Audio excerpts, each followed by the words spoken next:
Seguimos en Hablemos Claro dialogando con Horacio Masachesi. Horacio, recién comenzábamos a hablar un poco en el bloque anterior de la candidatura a presidente, ¿no? ¿Qué recuerdo tenés? ¿Qué balance haces con el paso del tiempo? Ya este año se cumplieron de la candidatura 30 años, ¿no? Fue 95. 95, 2025. ¿Qué balance haces con el paso del tiempo de lo que fue esa candidatura para una persona que era joven todavía en la política, que venía de Río Negro, que tenía la atención de los medios por esto que nos contabas antes? ¿Cómo lo ves a la distancia? Bueno, primero una experiencia apasionante y segundo que desde una provincia patagónica, ignota provincia patagónica en la política nacional, mi candidatura irrumpe en un partido nacional y nadie me la regaló, la gané en una interna frente al radicalismo nacional y frente al radicalismo de la provincia de Buenos Aires, que es el que maneja gran parte de la decisión radical históricamente. Irigoyen estructura el partido alrededor de la Pampa Húmeda. Entonces el radicalismo de la provincia de Buenos Aires es parte de la vida del partido y de los problemas del partido, eso para hablarlo entre los radicales también. Y bueno, y hay una cosa que no la digo mucho porque suena casi a factura, a sacrificio, pero que yo lo hice con mucho placer. De sacrificio no tuvo nada, fue una experiencia apasionante ser candidato a presidente. Yo le gano la candidatura, como te decía, a la estructura de la provincia de Buenos Aires, liderada por Federico Storani. La interna la ganamos a Storani y Terraño, era la fórmula. Era muy buena fórmula para el votante radical. Y mi candidatura sorprende y gané en todo el país, en la interna. Perdí en la capital, en Santa Fe, y en una provincia del norte. En las otras 21 provincias ganamos. Y la provincia de Buenos Aires la gané por casi 20 puntos. Bueno, yo decido ser candidato a presidente, entre otras cosas, porque sentía que el ciclo radical y mi figura en Río Negro venía en declive. Entonces, bueno, estamos hablando de una Argentina menemista, con un partido radical de post-pacto de Olivos, un partido muy en baja. Ese es el partido del que yo consigo la candidatura, y ese momento. Y yo sentía que podíamos perder Río Negro. Entonces una salida era buscar la candidatura presidencial para que la boleta en Río Negro fuera pegada a la boleta presidencial. Tracción de votos. Tracción de votos. Y lo logramos. Ganamos por poco, pero conservamos Río Negro. A pesar de que, me gusta recordarlo porque uno cuenta las ganadas nomás, me gusta recordarlo que yo pierdo con Menem en Río Negro por 8 o 10 mil votos.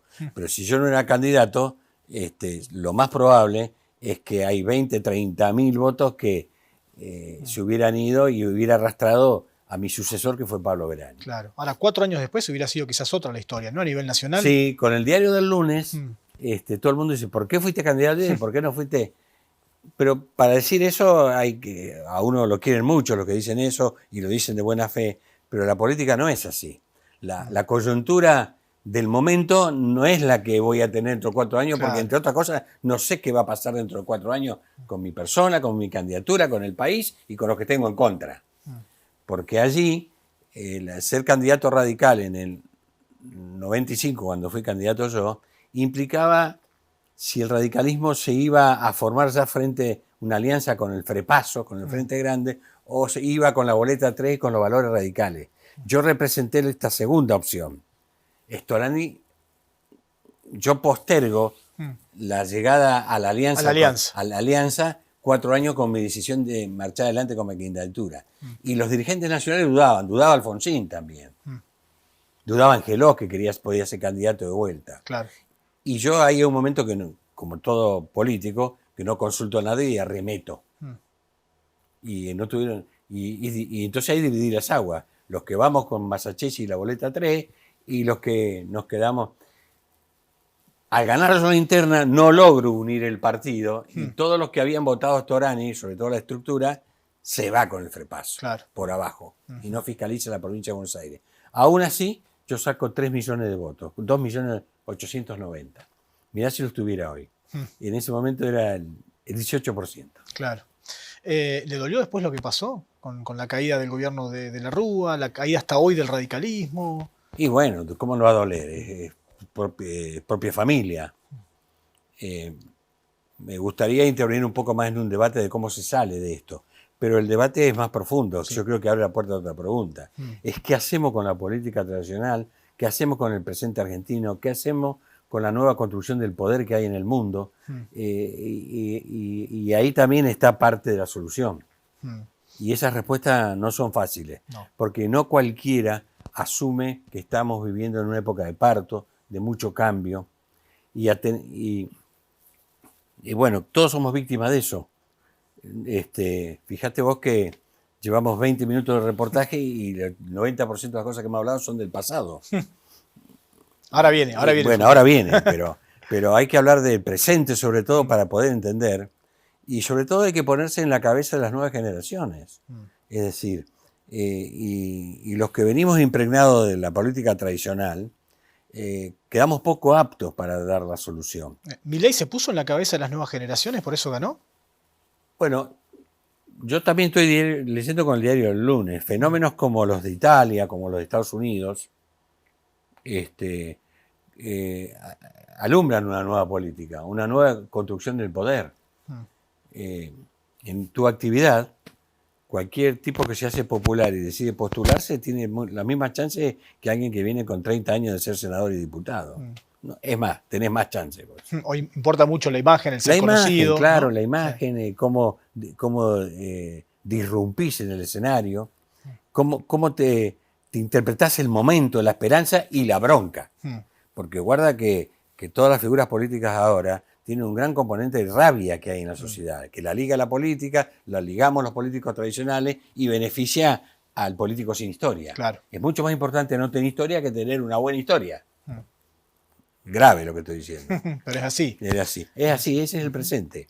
Y si alguien tiene oportunidad de leer, hay que leer Ingeniero del Caos de Empoli o El Mago de Kremlin, toda la literatura que hay ahora para tratar de interpretar el momento. Y de última, la habilidad sigue del político y la supervivencia de la sociedad siguen dependiendo de ese diálogo entre lo que está elucubrando la sociedad y lo que interpreta el político.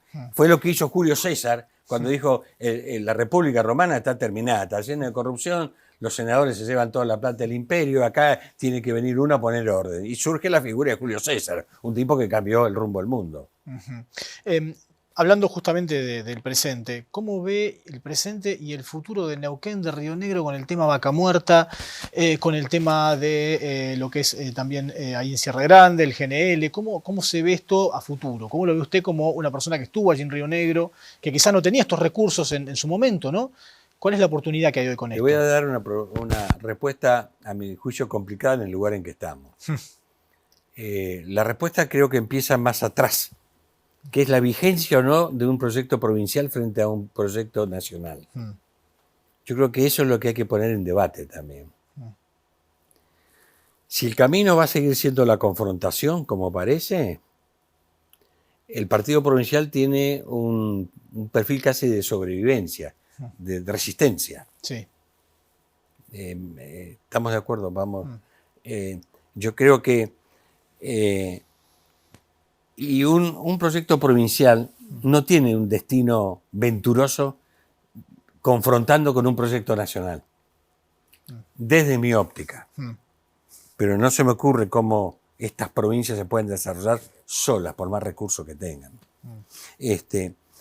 Sí creo en la acumulación de poder político, sobre todo regional. Yo soy un fanático de salir de la provincia y hacer una cuota de poder regional precisamente para influir en el modelo de país. ¿Debe unirse más la Patagonia? Porque sí, hubo claro, un intento el año pasado, el anterior, no con los gobernadores. Es un mandato de la geografía y es un mandato de la historia y es un mandato de la política. Porque cuando uno más poder construye y agranda la base política, tiene más posibilidad en la mesa de la decisión. Y bueno, yo soy autor del artículo, creo que es el 124, debería recordar mejor el número, donde las provincias pueden constituir regiones, que fue mi prédica. Y yo con los años he ido cambiando un poco la perspectiva. Yo también soñé en su momento con un partido provincial. ¿Por qué? Porque acá estábamos con un gran faro. El tema de Felipe Zapag fue muy fuerte en la Patagonia y en la política argentina. Me saco el sombrero frente a la trayectoria de Felipe Zapag, maestro de la política. Pero yo creo que es una etapa. Esto me lleva a que de mínima Río Negro y Neuquén tienen que tirar juntas. Y te lo fundamento. Hay un mensaje docente de la naturaleza, que es la tesis del libro mío. Es decir, el presente hidrocarburífero, como dije hoy, es muy venturoso, pero tiene un fin. Entonces hay que aunar este presente venturoso y este empuje neuquino, que además en parte es rionegrino, porque nos olvidamos, no sé, es una felicitación encubierta a todos los medios de comunicación y a los políticos neuquinos, que le han hecho creer al país que Vaca Muerta es Neuquén. Vaca Muerta es Neuquén, es el sur de Mendoza, un pedacito de La Pampa, pero el 30% está en Río Negro. Y toda esa empujancia, todo este momento de esplendor tiene que expresarse fundamentalmente con la exportación y tiene que tener un reparto en la región. Y eso es el mar, eso es el Atlántico, y eso lo tiene Río Negro. Claro. ¿Qué daría un rionegrino por tener el 70 de Vaca Muerta? Pero ¿qué daría un neuquino por tener 430 kilómetros de mar? Entonces, ese es el mensaje de complementación. Y los ríos son un factor de unidad. Los ríos son compartidos. El río Neuquén es compartido con Río Negro como límite, el Limay es compartido, y el Negro se hace con el Limay y el Neuquén. Hay un mensaje. Es más, el furor, el crecimiento, la potencialidad de la fruticultura durante 30, 40 años que dieron esta prosperidad, muy poca gente lo tiene claro, ahora un poco más tal vez. El valle se hace con aguas del río Neuquén, no se hace con agua del...